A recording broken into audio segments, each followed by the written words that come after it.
My home, my rules, the quiet joy of living life your way after retirement. Asterisk, it happened on an ordinary Tuesday morning. I was standing barefoot in the kitchen, holding a warm mug of tea. No one else was home. There was no sound but the soft hum of the kettle cooling and the birds outside starting their morning songs. The sun was just beginning to rise, casting a golden stretch of light across the floor. And for the first time in a very long time, I realized something that stopped me in my tracks. This was my home, not just the building, not just the mortgage, not just the address I'd written 100 times, but my space, my rhythm, my rules, my silence. There was no one coming down the hallway asking what's for breakfast. No calendar scribbled with everyone else's plans. No dishes from last night's dinner party I didn't even want to host. No expectation to be somewhere, do something, explain myself. I just stood there and smiled, this quiet little smile that bubbled up from somewhere deep. Because I knew that from this point forward, the life I lived inside these walls would be my own. I don't think we talk enough about this kind of joy. The joy that doesn't shout or sparkle. The joy that doesn't come from a paycheck, a partner, or a packed social schedule. The joy that arrives quietly on a soft breeze after years of noise and obligation. The kind that comes when you finally get to ask yourself, what do I want today to feel like? It took decades of raising children, balancing work, managing expectations, and biting my tongue. For years, I made a home for other people. I opened doors for visitors, created space for family, and poured myself into keeping things just right. I don't regret it. It was love in its own way. But I'd be lying if I said I didn't lose pieces of myself along the way. Pieces that are only just now returning to me. There's a strange kind of power in coming back to an empty house and feeling full. Not with loneliness, but with sovereignty, with gratitude, with peace. I used to think quiet meant something was missing. Now I know it means I'm finally here. So no, this isn't the story of retirement as an ending. This is the story of coming home to yourself, to your truth, to the kind of life that doesn't need permission or applause. Just a key in the lock, a warm mug in your hand, and a sunrise that belongs only to you. This is what it means to live life your way, quietly, fully, and joyfully. When the kids moved out and the noise faded, I thought I'd feel empty. I'd walk past their rooms, now quiet and still, and I expected sorrow. I expected to ache for the chaos, the clutter, the sound of doors slamming and voices yelling across the house, but something else happened. Slowly, that silence became possibility. I started to notice the light. The way it felt differently in the afternoon when no one was rushing through the hallway. I noticed corners I hadn't truly seen in years, spaces I had walked past without thought, too busy tending to everyone else's needs. And then, one day, I asked myself a question I had rarely dared to ask before. What do I want this space to feel like? Not what would make a guest comfortable. Not what my spouse prefers. Not what the magazines suggest or the trends recommend. But me. What makes me feel calm, alive, rooted? And so I began the slow, loving process of reclaiming. I donated things that no longer held meaning. I moved furniture not for function, but for flow. I filled the kitchen with plants I could talk to in the mornings.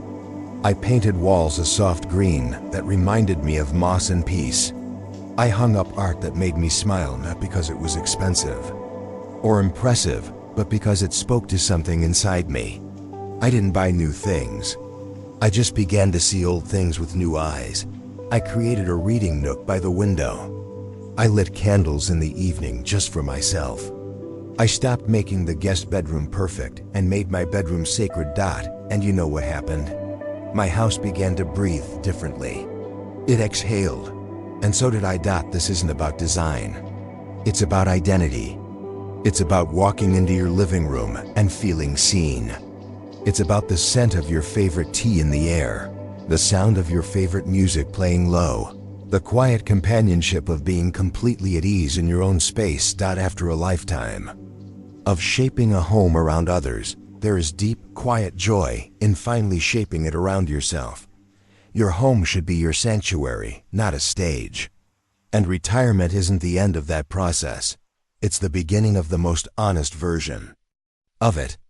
For most of my life, time was a taskmaster. Wake at 6, coffee in hand, out the door by 7:30.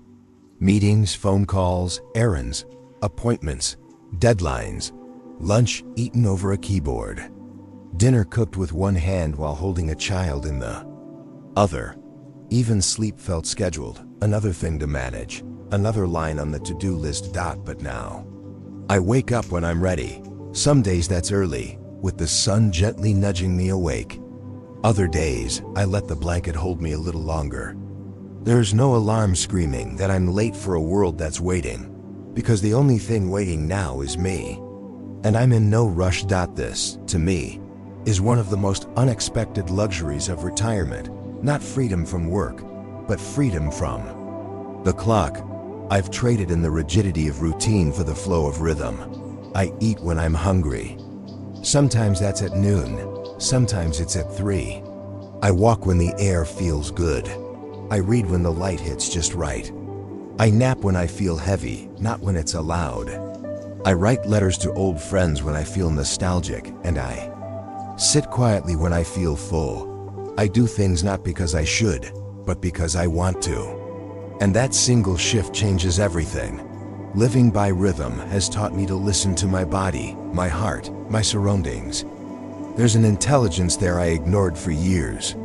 I used to override it with caffeine and obligation. Now I honor it. It's a slower life, yes, but it's not smaller. It's deeper. There's a softness to this kind of living. You don't lose yourself in it, you find yourself. You start to notice the things you once missed in the race. The way the wind sounds at 2 p.m., the smell of toast, the way your own breath slows when you give it space. Some people fear this stillness. They think it means doing nothing. But that's not true. It means doing what matters. It means being guided by meaning, not by the calendar. It means giving up control and finding flow. This isn't laziness. It's wisdom. The wisdom to know that life isn't about filling every hour. It's about filling the ones you have with presence. Let the day unfold. Let it surprise you. Let it rise and fall like the tide. There's time now not to keep up, but to come home to the rhythm that's always been inside you. There was a time I used to say yes to everything. Every invitation, every phone call, every family gathering, even the ones that drained me. I'd smile through conversations that didn't interest me, host dinners I didn't have the energy for, and sit quietly through the noise of other people's lives while my own voice grew quieter. Did it because I thought that's what made me a good person, a good parent, a good friend, a good neighbor. I thought keeping the peace meant sacrificing my own. But somewhere along the path into retirement, I made a different choice. I chose peace over performance. I stopped measuring the success of my life by how many people filled my calendar. I stopped entertaining people who didn't see me. I stopped answering calls that only left me anxious. I stopped shrinking myself to fit into spaces where I didn't belong. Instead, I started building my world with intention. Now, when I invite someone into my home or my heart, it's because I want to, not because I feel obligated. Not because I'm afraid of what they'll think if I say no, but because their presence brings light, not noise. Some friendships faded quietly, others ended more painfully. But in their place, I found something much more precious. Room for real connection. Room for quiet. Room for me. I learned that not every silence needs to be filled. Not every relationship needs to be salvaged. Not every visitor needs to be welcomed. And it doesn't make me cold or selfish. It makes me clear. Now my table may be smaller, but the conversations are richer. My phone rings less, but when it does, it's with voices that matter. I no longer worry about being left out, because I'm finally in tune with myself. And if I spend a whole week alone, in my little home, surrounded only by books and music and quiet, I'm not lonely. I'm free, choosing who gets to enter your space physically, emotionally, spiritually is one of the most powerful choices you'll ever make.